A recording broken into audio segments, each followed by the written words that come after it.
Kami adalah The Changchusers. dengerin terus Nuansa Pagi jam 4 sampai jam 5 pagi cuma di Ardan Radio. Bangun subuh bangun. Ardan FM. Ardan FM 105.9 Bandung.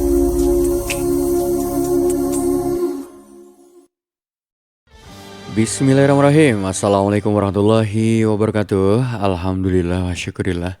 Asyhadu an la ilaha illallah wa asyhadu anna Muhammadan abduhu wa rasuluhu la nabiyya ba'da. Allahumma shalli ala sayyidina Muhammad wa ala alihi wa sahbihi ajma'in amma ba'd. Halo insan muda, apa kabar semuanya? Sehat-sehat ya? Udah pada bangun? Yang masih tidur cung? Mudah-mudahan insan muda di pagi hari ini selalu sehat ya, selalu segar, terutama keimanannya, sehingga bisa menjalani setiap hari, setiap episode kehidupan ini dengan penuh semangat. Karena semua hal yang terjadi kepada kita, yang sudah Allah takdirkan, itu semuanya baik. Kadang ada saat dimana jawabannya akan datang setelah beberapa waktu kemudian gitu ya. Nah insan muda, 1 jam ke depan Sofyan akan nemenin insan muda kembali untuk kita bisa mengenal sosok manusia terbaik sepanjang masa.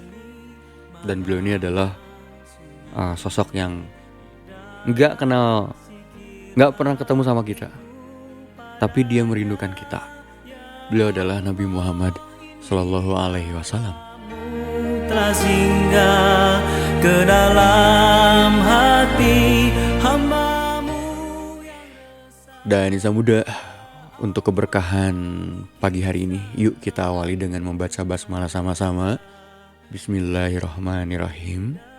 Lalu kemudian Sofyan akan bacakan beberapa ayat Al-Quran.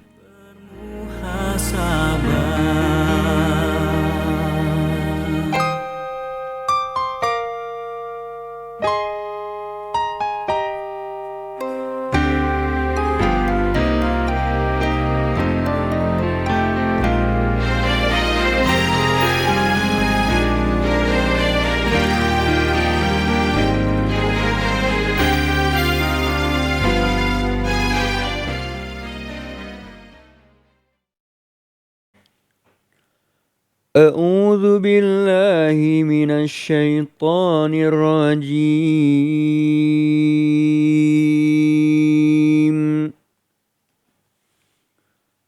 Bismillahirrahmanirrahim.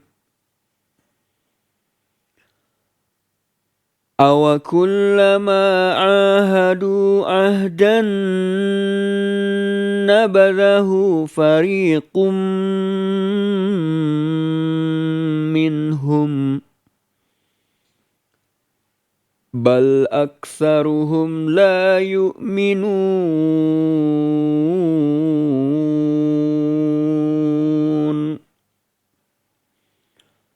Walamma ja'ahum rasulun min indillahi musaddiqul lima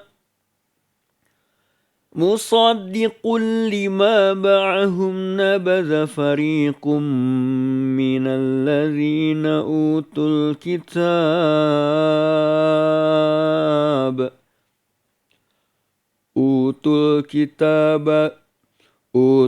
kitaba kitaballahi wara'a zuhurihim ka'annahum la ya'lamun. Walamma ja'ahum rasulun min indillahi musaddiqul lima ma'hum nabadha fariqum minalladzina utul kitab Utul kitaba kitaballahi wara'a zuhurihim ka'annahum la ya'lamun.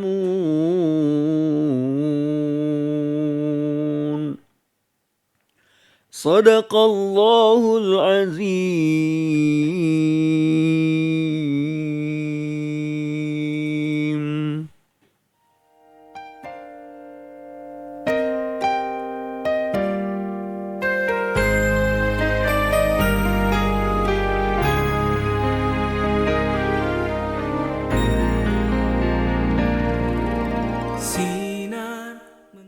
Aku berlindung kepada Allah dari godaan syaitan yang terkutuk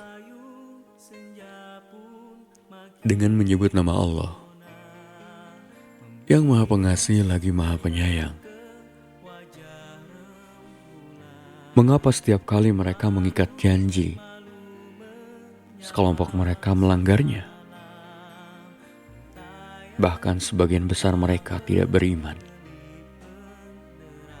Setelah datang kepada mereka Nabi Muhammad dari Allah yang membenarkan apa yang ada pada mereka, sebagian orang yang diberi kitab melemparkan kitab Allah itu ke belakang punggung, seakan-akan mereka tidak tahu. Maha benar Allah dengan segala firman-Nya. Hati hamba-Mu yang resah, ya Allah, lukisan malammu nan megah, iringi daku sujud bermuhasabah.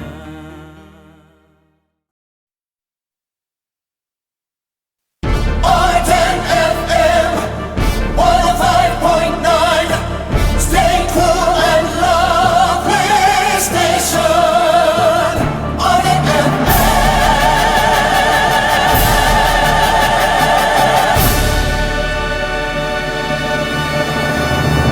Baik, insan muda yang dirahmati Allah Subhanahu wa Ta'ala, kita kembali ke dalam kisah kelahiran Nabi Muhammad SAW. Dan kemarin kisah kita sudah sampai pada seorang ibu yang bernama Halimah di saat dia mencari bayi untuk disusui di kota Mekah. Tapi dia tadinya menolak untuk mengambil seorang bayi yang bernama Muhammad, karena Muhammad ini adalah yatim. Jadi Halimah merasa tidak akan mendapatkan uang yang banyak dari seorang bayi yang bernama Muhammad ini. Di saat rekan-rekan wanita yang lainnya sudah berhasil mendapatkan bayi untuk disusui, akhirnya mereka sepakat untuk kembali pulang ke Bani Sa'ad. Namun saat itu Halimah merasa gelisah. Hatinya bergetar, hatinya tersentuh. Di saat bayi-bayi yang lain mendapatkan ibu susunya, lalu kemudian bayi yang bernama Muhammad itu siapa yang akan menyusuinya? Akhirnya Bunda Halimah ini memutuskan dan meminta izin kepada suaminya untuk mengambil bayi tersebut dengan tanpa mempertimbangkan dapat uang atau tidak. Bunda Halimah kembali ke keluarga Nabi Muhammad SAW, lalu kemudian meminta izin untuk menyusuinya dan untuk mengasuhnya beberapa tahun saja. Akhirnya sang bayi yang bernama Muhammad ini dibawa pulang oleh Halimah. Dan keanehan demi keanehan mulai terjadi. saat bayi yang bernama Muhammad ini dibawa pulang oleh Aminah. Keanehan yang pertama adalah saat itu unta tua milik Halimah yang sudah lama sakit-sakitan dan tidak pernah mengeluarkan air susu, tiba-tiba air susunya berisi penuh. Dan malam itu suami Halimah memberikan kabar kepada Halimah.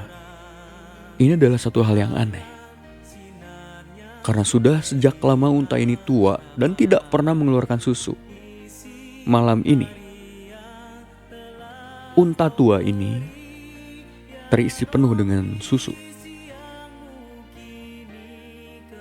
Lalu kemudian suami Halimah, dia memerahnya untuk diminum.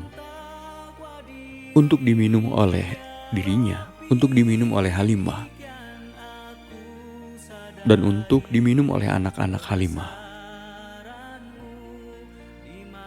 Malam itu adalah malam terindah, malam terlelap yang pernah dirasakan oleh Aminah karena tidur di dalam keadaan perut kenyang. Lalu kemudian di saat pagi hari, suaminya pun terkaget-kaget. Dia mendatangi Aminah, lalu kemudian dia berkata, "Wahai istriku, semoga bayi ini memberi keberkahan kepada kita." Lalu kata Aminah, "Demi Allah suamiku, aku juga berharap begitu." Lalu kemudian kami pergi lagi, menunggangi keledai betinaku dan membawa bayi Muhammad ini di atasnya. Demi Allah, kami terheran-heran, tapi ini memang benar-benar nyata. Keledai betinaku itu ternyata sanggup berjalan, sanggup membawa kami, sanggup menempuh perjalanan yang tidak sanggup dilakukan oleh unta-unta mahal saat itu. Sehingga teman-teman yang lain, mereka melihat kami penuh keheranan dan berkata kepadaku, "Wahai Halimah, ada apa denganmu? Kasihanilah dia. Bukankah keledai ini yang dulu engkau tunggangi, yang begitu lemah?" Lalu kemudian Halimah menjawab, "Demi Allah, ini memang keledai yang dulu itu, yang sakit-sakitan, yang lemah." Lalu kemudian mereka berkata, "Pasti ada sesuatu yang terjadi pada keledai ini. Aneh sekali. Kenapa keledai ini sekarang mampu membawa kalian dengan jarak tempuh yang sangat jauh?" Lalu kemudian sampailah kami di tempat tinggal, yaitu perkampungan Bani Sa'ad. Bani Sa'ad adalah sebuah wilayah yang paling tandus di antara wilayah-wilayah lainnya. Namun sejak kami pulang membawa bayi yang bernama Muhammad ini, di rumah kami juga memperhatikan hal-hal yang aneh. Kambing-kambing kami yang tadinya kurus, kelaparan, kami temui kambing-kambing itu dalam keadaan kenyang. Lalu kemudian air susunya pun banyak. Sehingga suamiku saat itu langsung memerahnya, mengumpulkannya, memberikannya kepada kami untuk meminumnya.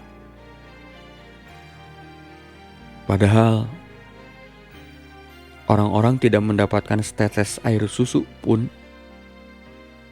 meskipun kambing mereka banyak. Keanehan demi keanehan terus terjadi di rumah kami. Keanehan yang membuat kami takjub. Keanehan-keanehan yang membuat kami bersyukur atas hadirnya bayi ini yang bernama Muhammad. Dan kejadian ini membuat teman-temanku yang lain yang bermukim Mereka berkata kepada para penggembala, "Wahai para penggembala, celakalah kalian, rugilah kalian kalau kalian tidak pergi mengikuti Halimah kemana dia mengembalakan kambingnya. Kambing-kambing Halimah gemuk-gemuk sekarang, air susunya banyak, sedangkan kambing-kambing kalian masih tetap kurus sakit-sakitan." Jadi pada realitanya yang muda, ada situasi yang jauh sangat berbeda, di mana kambing-kambing Halimah mereka tumbuh dengan sehat, sedangkan kambing-kambing para pengembala di sekitarnya kurus-kurus, tidak terurus, mereka kelaparan dan tidak mengeluarkan susu. Begitulah kenikmatan demi kenikmatan yang Allah berikan kepada Halimah atas keikhlasan, atas keridoan dia untuk memberikan bantuan, untuk memberikan pertolongan kepada seorang bayi yang tak berdaya yang bernama Muhammad. Dan kenikmatan-kenikmatan tersebut Halimah beserta keluarganya mampu menikmati sampai 2 tahun lamanya. Dan saat itu sang bayi yang bernama Muhammad tumbuh berkembang tetapi tidak seperti kebanyakan anak-anak sebayanya. Sebab sebelum mencapai genap usia 2 tahun, bayi yang bernama Muhammad ini tumbuh dengan postur badan yang bongsor, cepat besarnya. Lalu kemudian Halimah pun dia melanjutkan ceritanya. Akhirnya kami mengunjungi ibunya. Dan di dalam hati yang paling dalam, kami sangat berharap sekali Muhammad kecil masih bisa bersama kami di tengah-tengah keluarga kami. Karena di saat Muhammad kecil berada di tengah-tengah keluarga kami memiliki banyak sekali keberkahan yang kami rasakan sejak awal mula kami mengasuhnya. Kami pun mulai membujuk ibunya Muhammad. Aku berkata kepadanya, "Wahai ibu, kiranya Anda ridho, sudi membiarkan Muhammad tetap bersama kami. Akan kami rawat dia dengan baik sampai besar. Aku khawatir Muhammad kecil terserang penyakit menular yang bisa menjangkiti di kota Mekah." Saat itu kami terus memohon kepada Bunda Aminah, ibunda dari Muhammad, untuk bisa mengizinkan kami membawa Muhammad pulang bersama kami, tetap tinggal bersama kami sampai Muhammad besar.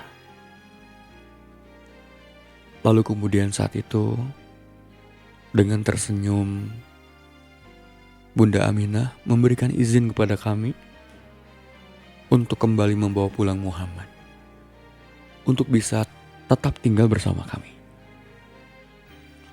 Begitulah insan muda,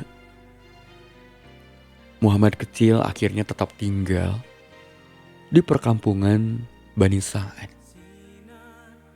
Sehingga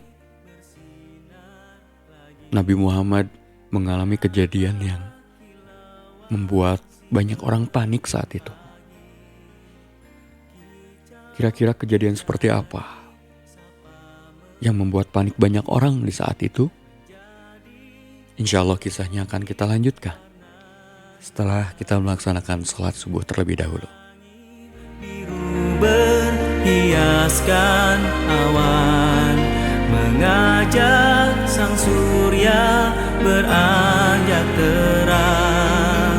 Hangat sinarnya beri harapan untuk isi hari yang telah kau beri.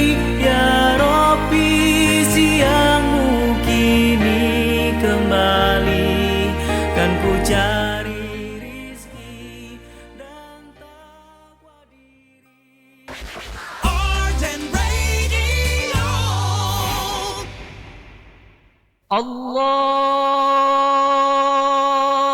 أكبر الله أكبر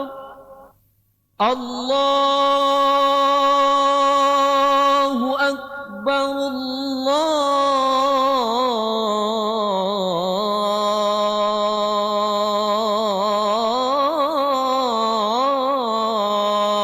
الله أكبر أشهد أن لا إله إلا الله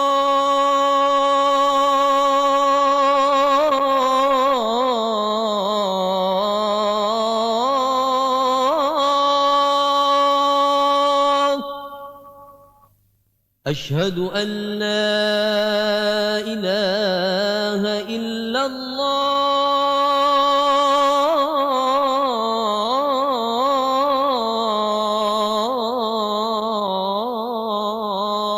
الله أشهد أن محمدا رسول الله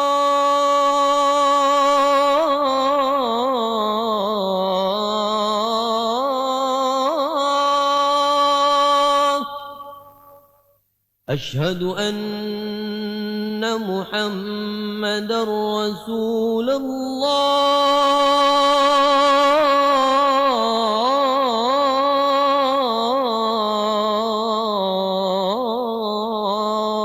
الله حي على الصلاة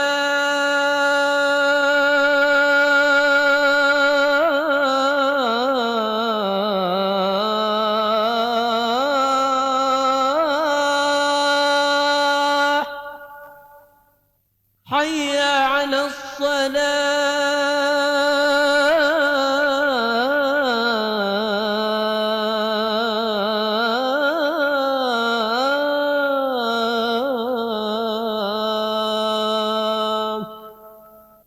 حي على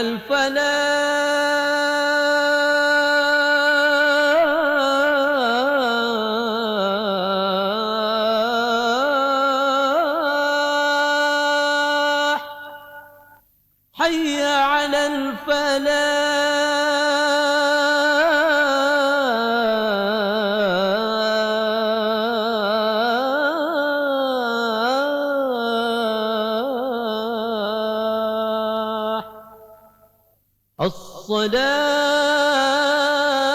الصلاة خير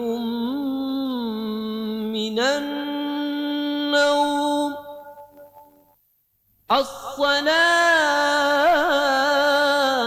الصلاة خير من النوم الله أكبر الله أكبر لا إله إلا الله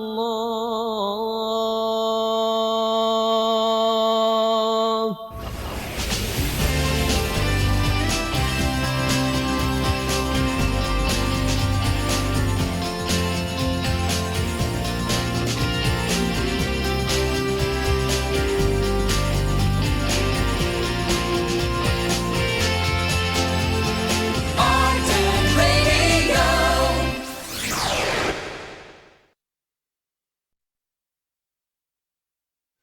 اللهم رب هذه الدعوة التامة والصلاة القائمة آت سيدنا محمدا الوسيلة والفضيلة والدرجة العالية الرفيعة وابعثه مقاما محمودا الذي وعدته إنك لا تخلف الميعاد.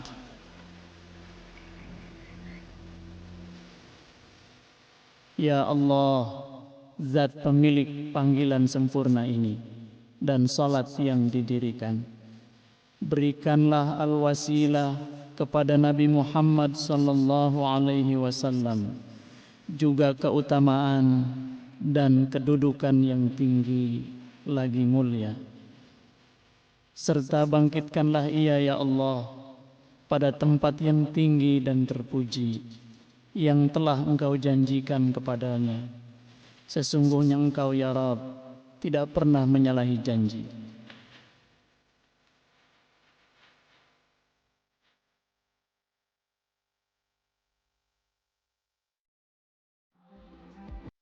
Arden FM 105.9. Stay cool and lovely station.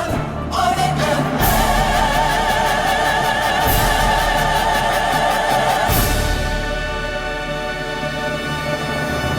Baik, insan muda yang dirahmati Allah Subhanahu wa Ta'ala, masih bersama Sofian dalam kajian Nuansa Pagi Ardan. Di pagi hari ini kita masih membahas tentang masa kecil Nabi Muhammad Shallallahu Alaihi Wasallam.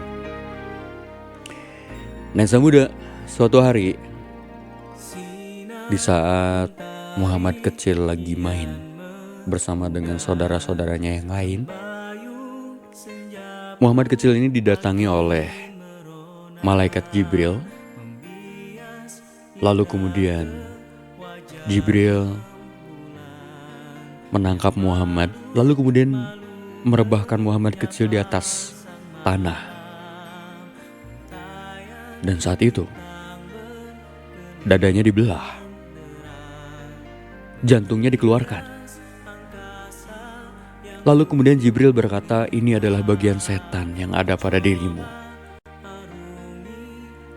Kemudian Jibril mencuci jantung tersebut dengan air zam-zam di dalam sebuah wadah yang terbuat dari emas. Setelah selesai, Jibril memperbaikinya dan menaruhnya di tempat semula. Teman-teman Muhammad kecil, mereka berteriak, berlarian, mencari ibu Muhammad. Lalu kemudian mereka berteriak, wahai bunda Halimah, Muhammad ada yang menyakiti. Dan nampaknya Muhammad sudah dibunuh. Lalu kemudian Bunda Halimah berlari bersama dengan anak-anak tersebut untuk menemukan Muhammad berada. Saat itu rona wajah dari Bunda Halimah berubah. Bunda Halimah panik. Bunda Halimah ketakutan. Tidak bisa banyak berkata-kata. Lalu kemudian Bunda Halimah berkata kepada suaminya, wahai suamiku, sesungguhnya aku sudah melihat bekas jahitan itu di dada Muhammad. Setelah peristiwa ini, Halimah merasa khawatir atas diri Muhammad sehingga mereka memutuskan ini tidak bisa dibiarkan. Muhammad harus segera dikembalikan pada keluarganya. Lalu kemudian Muhammad ini dikembalikan. Muhammad kecil kembali tinggal bersama ibu kandungnya sampai berusia 6 tahun. Suatu hari, sang Bunda Aminah, ibu kandung dari Muhammad, dia berpikir, sudah lama aku tidak mengajak Muhammad untuk menziarahi kuburan dari ayahnya yang terletak di kota Madinah. Lalu kemudian Bunda Aminah, dia keluar dari kota Mekah dengan menempuh perjalanan yang sangat jauh sekali, kurang lebih 500 km, dengan membawa Muhammad yang masih kecil, lalu didampingi oleh pembantunya. Setelah tinggal selama sebulan di sana, saat itu Aminah merasa badannya sakit. Semakin hari sakitnya semakin parah, yang pada akhirnya Aminah harus menghembuskan nafas terakhirnya. Beliau meninggal di sebuah tempat yang bernama Abwa, yang terletak di antara Mekah dan Madinah. Nah, insan muda, apa hikmahnya? Insan muda pernah ngerasa hidup lagi berat, sendirian, dan gak ada yang ngerti? Itu juga pernah dirasakan oleh Bunda Aminah, ibundanya dari Muhammad SAW. Saat itu beliau hamil, tapi gak ada suami karena meninggal. Sepi, berat, dan penuh ketidakpastian. Tapi justru dari kondisi ini lahir manusia yang paling mulia. Beliau adalah Muhammad SAW. Ada beberapa hikmah yang bisa kita tarik insan muda. Yang pertama, tidak semua yang berat itu buruk. Aminah memang dia gak hidup sempurna, tapi justru dari hidup yang tidak ideal itu, Allah kasih keberkahan. Allah berikan Muhammad. Ini relate juga buat kita. Kalau kita gagal, ditolak, atau diremehkan, itu bukan akhir dari hidup kita. Bisa jadi itu awal dari sesuatu yang besar. Allah mau ngasih hadiah besar. Yang kedua, kamu tetap bisa jadi berharga walaupun keadaanmu tidak mendukung. Aminah saat itu bukan bangsawan kaya. Dia juga bukan orang yang hidup nyaman. Tapi saat itu Allah pilih dia untuk sebuah tugas yang besar. Ini juga bisa relate dengan kita. Kita gak harus terkenal kok. Kita juga gak harus paling keren. Yang penting kita itu penyayang kepada siapapun. Sehingga kita menjadi orang yang pantas untuk diberikan keberkahan oleh Allah. Dan yang terakhir, kesabaran itu diam-diam membangun masa depan insan muda. Prosesmu yang sekarang ini, belajar, sabar, memperbaiki diri, mungkin kelihatan, mungkin gak kelihatan gitu ya. Tapi justru di saat kita sabar, kita lagi menanam masa depan. Kadang kita pengen hidup instan. Kadang kita pengen cepat berhasil, cepat dikenal gitu ya. Tapi kisah Aminah ini ngajarin, hal besar justru lahir dari kesunyian, kesabaran, dan keikhlasan. Jadi kalau sekarang kamu lagi di fase sepi, jangan putus asa. Siapa tahu kamu lagi disiapin untuk sesuatu yang besar. Sepakat nggak? Sepakat ya? Oke, 1 jam Sofyan udah nemenin Semuda. Dan insya Allah kita akan kembali lagi esok hari ya. Melanjutkan kisah perjalanan hidup dari sosok terbaik sepanjang zaman, Nabi Muhammad SAW. Barakallahu fikum, sehat-sehat semua. Assalamualaikum warahmatullahi wabarakatuh. Kicau kenari sapa melati menjadi